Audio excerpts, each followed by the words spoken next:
जय Shri Radhe ji. Welcome to रंगा astro. आज कुछ खास रेखाओं पर विशेष गौर करेंगे। क्यों? क्योंकि इसकी महीन जो भी यहाँ पे रेखाएं हैं ना, और इनकी जो उपस्थिति है, परिस्थिति है, इसको समझना काफी महत्वपूर्ण है। क्योंकि अगर समझ जाएंगे इन बारीक चीजों को तो बड़ी बड़ी चीजें स्वतः ही सुलझ जाएंगी। ठीक है, जो भी प्रॉब्लम होती है बेस से ही होती है। अगर बेस क्लियर है ना तो ऊपर की चीजें बिल्कुल सुलझी हुई रहने वाली है। तो यहाँ पर देख लो, सामान्य तौर पे जब आप अपने अंगूठे को और अपनी हथेली को एक साथ जोड़ेंगे तो यहाँ पर जहां पर इसका ये पोर है ना, इसी के सामने से सामान्य तौर पे आपकी जो भी मस्तिष्क रेखा और जीवन रेखा संयुक्त रूप से आगे बढ़ती है और निकलती हुई यहाँ पर प्रतीत होगी। कुछ लोगों में क्या है, एक काफी और भी ज्यादा थोड़े से ऊपर से आती हुई दिखेगी और कुछ लोगों में बिल्कुल नीचे से आती हुई दिखेगी। एक तीन परिस्थिति सामान्य रूप से मनुष्यों के हथेली में पाई जाती है। अब क्या है, सर्वप्रथम हम बात करने वाले हैं जो काफी नीचे है, यानी कि इस प्रथम पोर से काफी नीचे से जा रही है।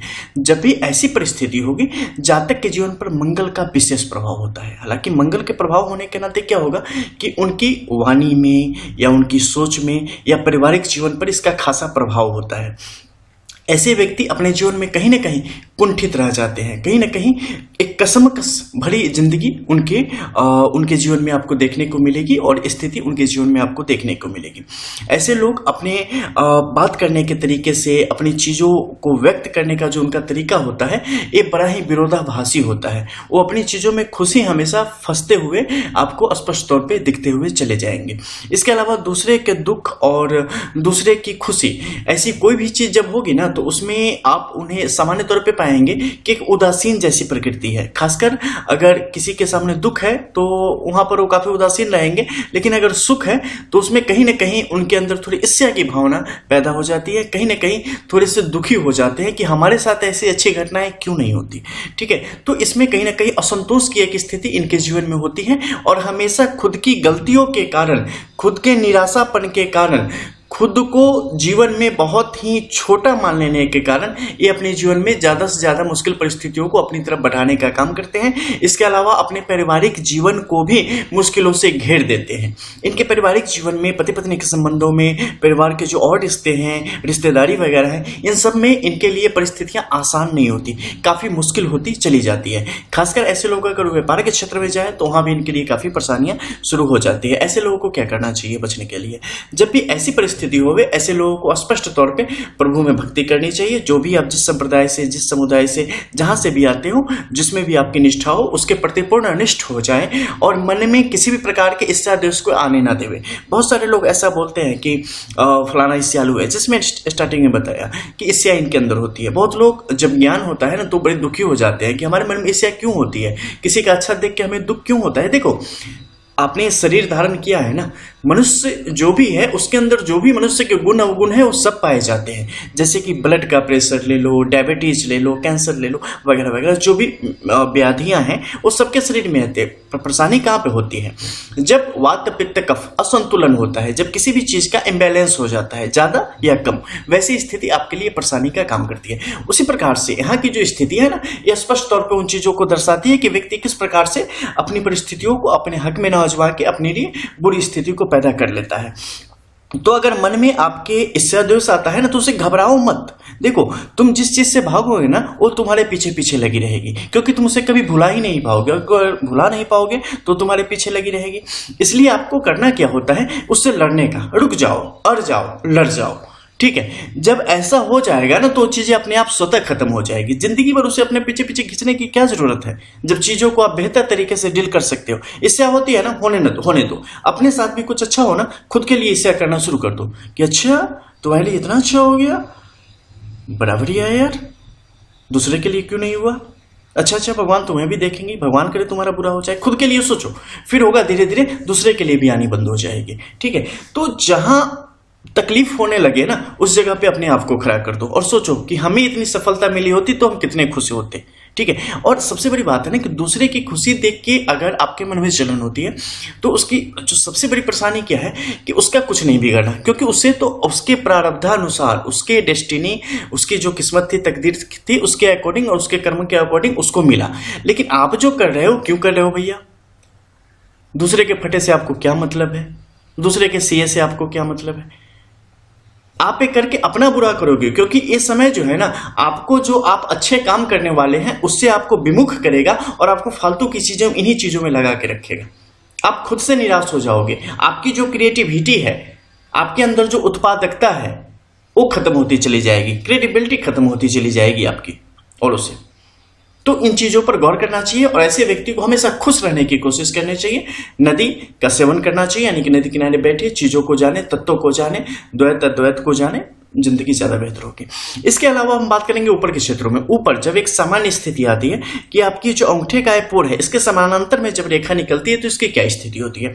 सामान्य तौर पे ऐसे लोग जुनूनी किस्म के होते हैं, इनके अंदर महत्वाकांक्षा अच्छी खासी होती है, लेकिन जीवन को बड़े ही तरीके से देखने की इनकी एक स्थिति भी होती है, ठीक है, अच्छे तरीके से समझ पाने के योग्य होते हैं। लेकिन अगर यहाँ पर काफी सारी अर्धोगामी रेखाओं की स्थिति बनेगी तो जो मंगल के मैंने गुण बताए हैं ना, इससे ऐसे गुण आपके ऊपर आते चले जाएंगे। वहीं पर यहाँ पर ऊर्ध्व रेखाओं की स्थिति होगी ऊपर की तरफ, तो ऐसे लोग हमेशा जोशीले किस्म के होंगे, आशावादी किस्म के होंगे। इनके ऊपर निराशा ज्यादा हावी रहती है, इनके ऊपर आशा ज्यादा हावी रहती है। चीजों में पॉजिटिविटी ढूंढने की कोशिश करते हैं, ए नेगेटिविटी ढूंढने की कोशिश करते हैं, बस यही का अंतर है। और मान लो कि तीर से लगी हुई रेखाएं यहाँ पे नहीं है, सामान्य तौर पे चीजें चल रही हैं, तो ये आपको भी बिल्कुल सामान्य बना देगी। चीजें जो हैं वैसा देखने वाला, वैसा समझने वाला और हंसी खुशी जिंदगी को आगे बढ़ाने की चेष्टा करने वाला, ऐसी स्थिति को पैदा करता है। अब यहाँ पे देख लो, जैसे यहाँ पे एक त्रिभुज की स्थिति है, ऐसे बन जाने का क्या मतलब है,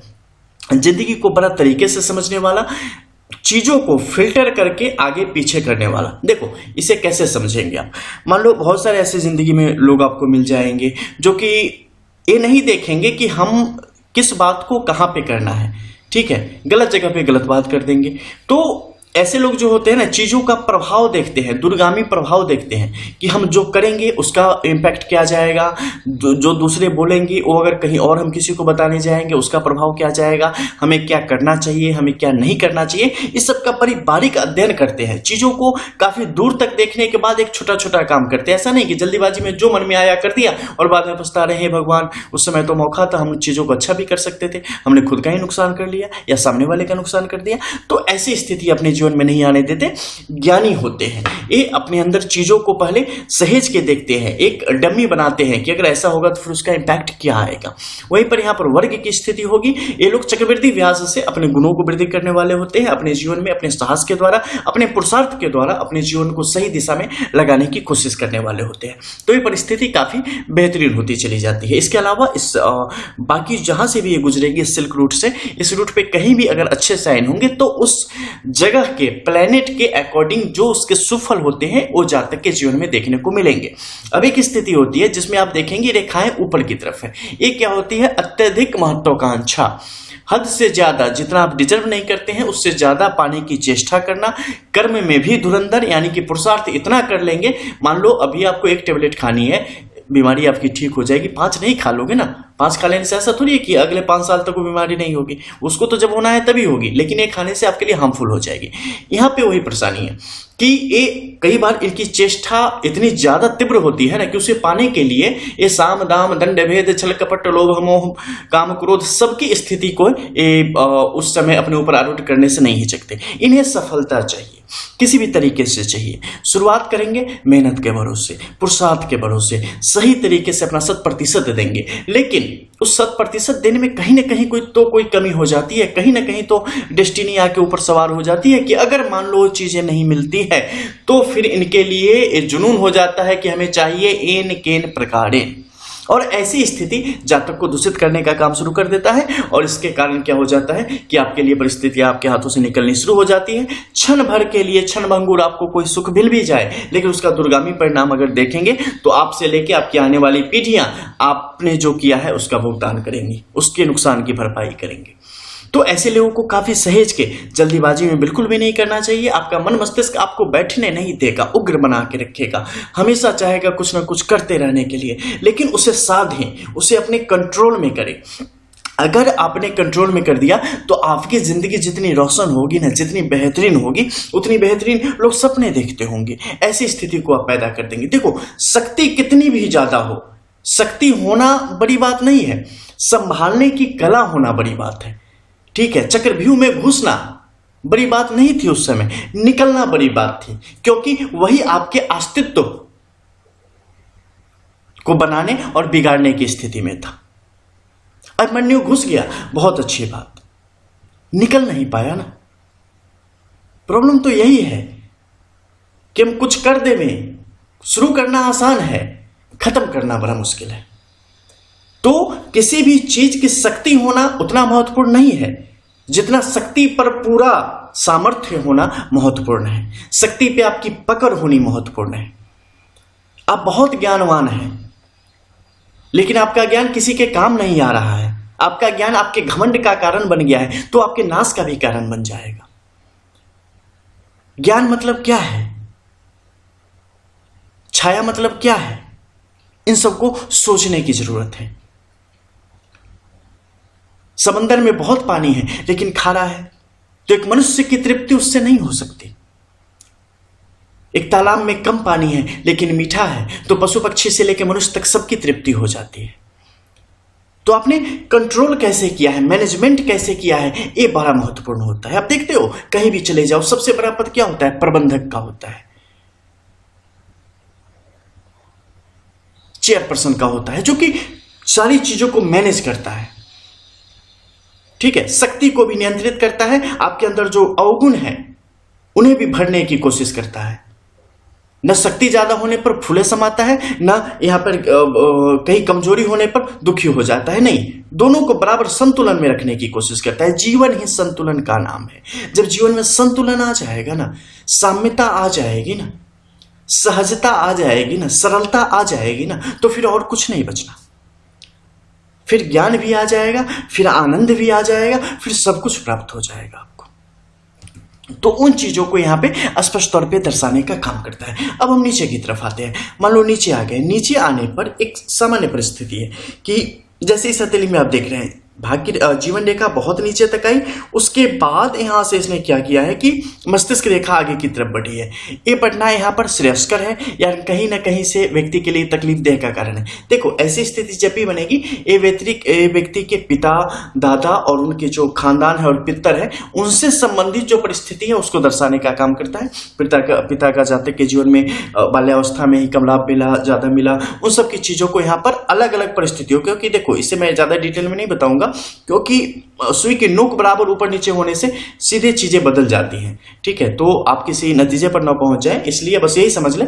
इससे आप उनका आकलन कर सकते हैं, अपने नजरिए का आकलन कर सकते हैं, जीवन में आपकी वृद्धि दर को यहां से आप बेहतर तरीके से समझ सकते हैं। अब ऊपर के क्षेत्र में देखें, यहां से कहेंगे कि एक और रेखा आई जो कि स्पष्ट तौर पे आगे की तरफ बढ़ रही है। इसका क्या मतलब है?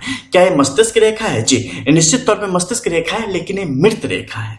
मृत मस्तिष्क रेखा की स्थिति को यहाँ पर स्पष्ट तौर पे जाहिर करने का काम कर रहा है, जो किसी भी तरीके से जातक के लिए लाभ या हानि किसी भी परिस्थिति को देने वाला नहीं है। लेकिन इसकी जो दूसरी शाखा है उसे आप देखेंगे तो यह स्पष्ट तौर पे यहाँ पे काम कर रहा है और सूर्य के इस क्षेत्र में अरंगा लगाने का काम कर रहा है, चमक को कहीं ना कहीं बाधित करने का काम कर रहा है। तो इसके कारण क्या होगा? मान अपमान की स्थिति जातक के क्रियाशील जीवन में, कार्यकारी जीवन में कई दफे आएंगी, जो शुरुआत में उन्हें चुभेगा, लेकिन ये चुभन ही आपको वो स्पीड पकड़ाएगी कि जो आपकी मंजिल है उसे औरों के मुकाबले आप जल्दी प्राप्त कर लेंगे।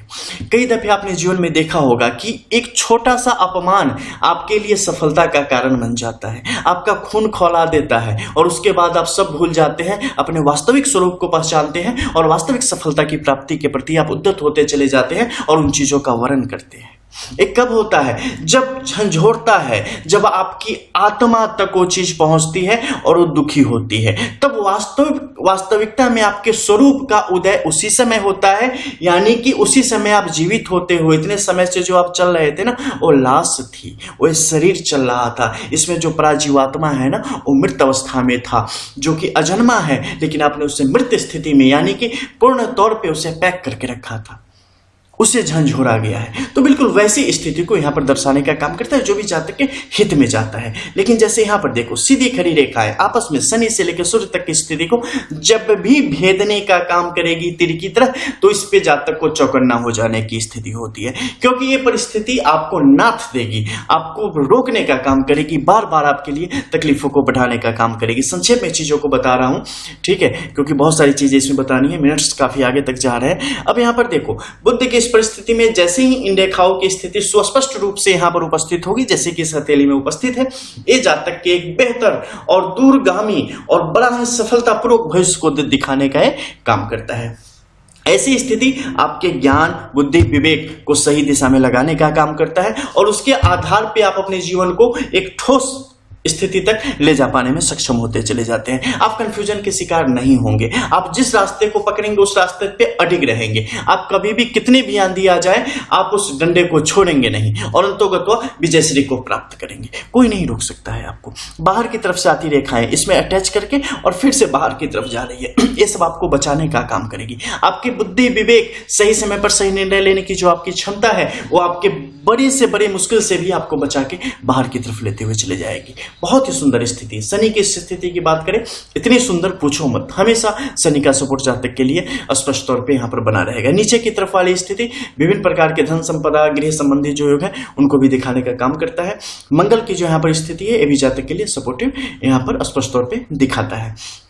अब देखो इसका नीचे आना उत्तम नहीं है, लेकिन नीचे आने की स्थिति में अगर आप देखेंगे तो यहाँ पे एक त्रिशूल जैसी स्थिति का भी इसने भान कराया है। ये बड़ी सुंदर बात है। जातक को क्या करना चाहिए? जातक को अबला स्त्रियों या जो जरूरतमंद हो उनकी बिल्कुल मतलब निश्चल भाव से उनकी सेवा करनी चाहिए। कभी भी स्त्रियों पर किसी भी प्रकार से कोई भी गलत मन से, धन से, बुद्धि से, नेत्र से, नाक, आंख, कान, किसी भी ज्ञानेंद्रिय से किसी प्रकार से बुरा न सोचे, न देखे, न करे, न समझे।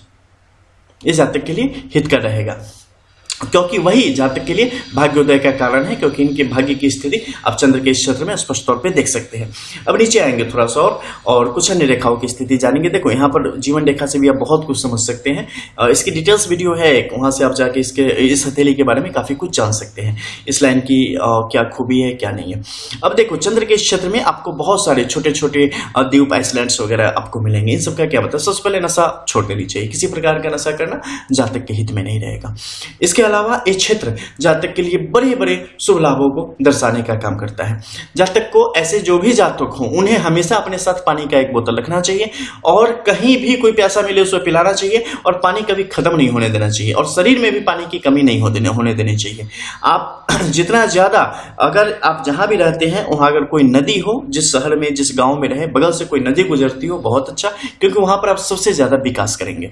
इसके अलावा नीचे के क्षेत्र में देखो सीधी सीधी जैसे बड़े बड़े पेड़ से ना छोटे छोटे झूमर लटके होते हैं, उस तरीके से यहाँ पे आप देखेंगे नीचे की तरफ लटके हुए। ये सब एक बेहतरीन परिस्थिति को दर्शाने का काम करते हैं और अलग अलग कालखंड में मिलने वाले बड़े बड़े लाभों को और बड़ी बड़ी रुकावटों को दर्शाने का काम करते हैं। जिस समय उसके अनुरूप आपको अपनी सेहत का ध्यान रखना है, आपको अपने समय का ध्यान रखना है, मुसीबतों से बचना है और बेहतरीन परिस्थितियों को अंगीकार करना है। ठीक है, तो इन सब के बारे में आप डिटेल में जब आप अपनी हैंड एनालिसिस में जाते हैं तो उसके द्वारा चीजों को समझ सकते हैं, बोथ एनालिसिस के द्वारा। मिलते हैं फिर, तब तक के लिए जय जय श्री राधे।